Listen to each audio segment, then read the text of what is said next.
Hello, I am Mrs. Soper, and I'm going to be your teacher this semester for English 12. I wanted to tell you a little bit about myself, say hi, tell you about the course. So I sent you an email about information for this class. I linked a welcome letter, so if you open that up, it tells you about this class. To get in touch with me, I will mainly be using email. This is an online course, so we may not see each other at all or very often. So there's my email. I will be emailing you, so make sure you check your email.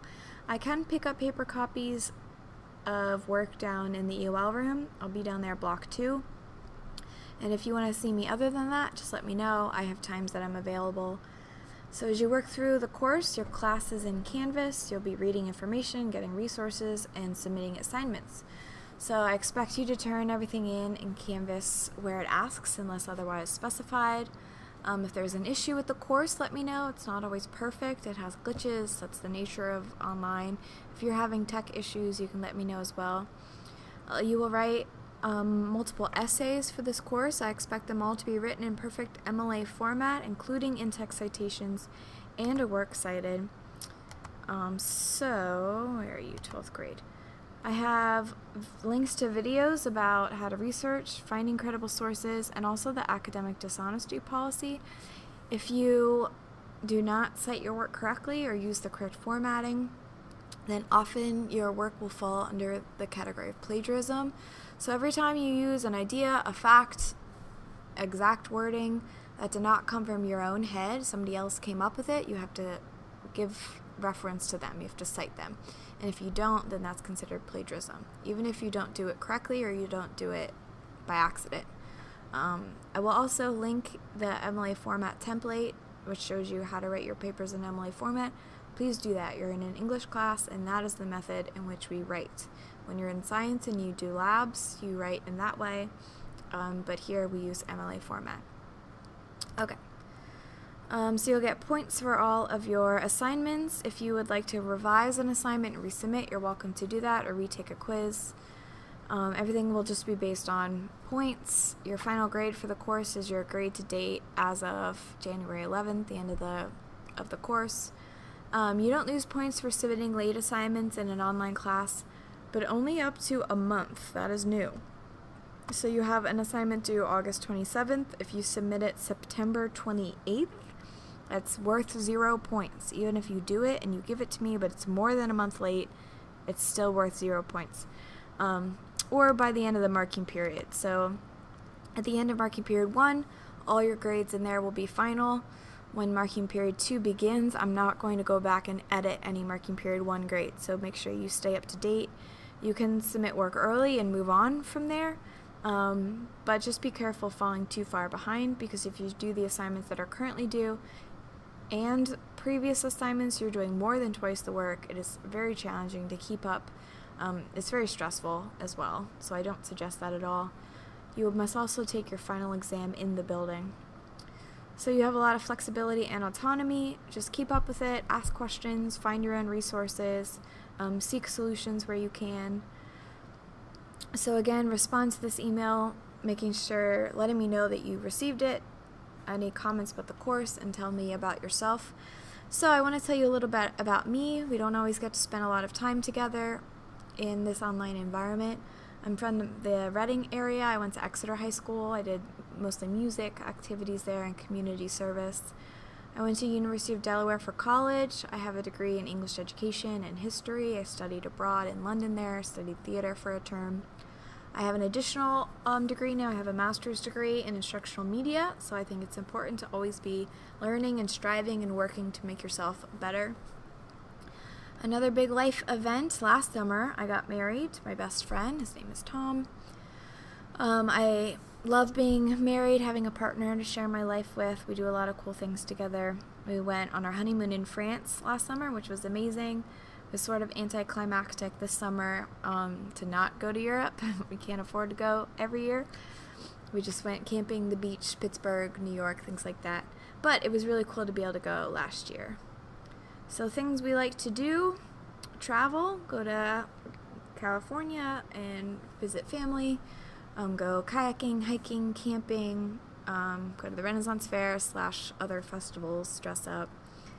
My husband loves snowboarding, reading, going to the beach, hanging out with friends. That was at Long Beach Island. There's my sister and her husband and their 2 daughters, so visiting family. We're both from large families. I'm one of 4, he's one of 6. Many of our siblings are married, many have children. So there's a lot of us, so we spend a lot of our time just visiting everyone. Birthdays are like once a week, it feels like. It's wonderful and exhausting. There's my family in our matching Christmas pajamas last year. That's something that we like to do. There's 2 of my nephews, and then there's our full families. So overall, I've been a teacher for many years. I love what I do. It challenges me every day. I have to work harder, way harder than I ever did as a student. But I love being able to help you all. I also really believe in English in particular as a powerful method to help you all be successful in your careers, but also just as human beings to live a fulfilled life, because I think English allows you to build your sense of empathy, perspective, compassion, being able to see from other people's points of view, as well as the more hard skills such as critical thinking, problem solving, research, which is super important even just in our personal lives. Having freedom from bias, the ability to communicate your ideas, to create, and much more.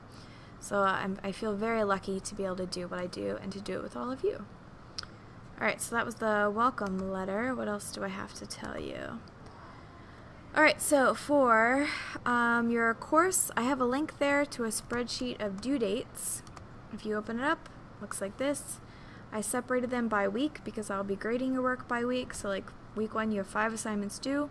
I will grade those 5 and then make a note how many out of 5 you completed. So you should try to keep up with those. These are links to the assignments in Canvas, but again, I don't recommend you just go right to the assignment because you're missing all the directions and the content to be able to do it. So it won't really make sense. But I also put the points possible in here. Hold on. But you can use this as a resource to keep up with the assignments and sort of map out. 1 week you have 9 assignments due. That's sort of a lot. 10 assignments. And then other weeks you have 5 or 6. When you log into Canvas, looks like this. Links to the units. Some information about me and about the course. You'll have coming up and to-do list. You'll really just spend your time in modules. So you haven't done anything yet, so you'll go right to the course overview and start there. Later on in the course, you'll go to whatever page you are on. So you open up the course overview, read about the course. This is British literature. Some things that you will read are listed here. They are your units. It goes in chronological order. So Unit 1, Anglo-Saxon and Medieval, reading things from Beowulf and the Canterbury Tales by Chaucer. Unit 2 is the English Renaissance. Unit 3, Restoration and the Enlightenment. That's a little bit more scientific. Unit 4, Romanticism, which is not romance as we think of it. You'll read about that more. Unit 5, Victorian era. Unit 6, Modernism and Contemporary Voices, and then your final exam.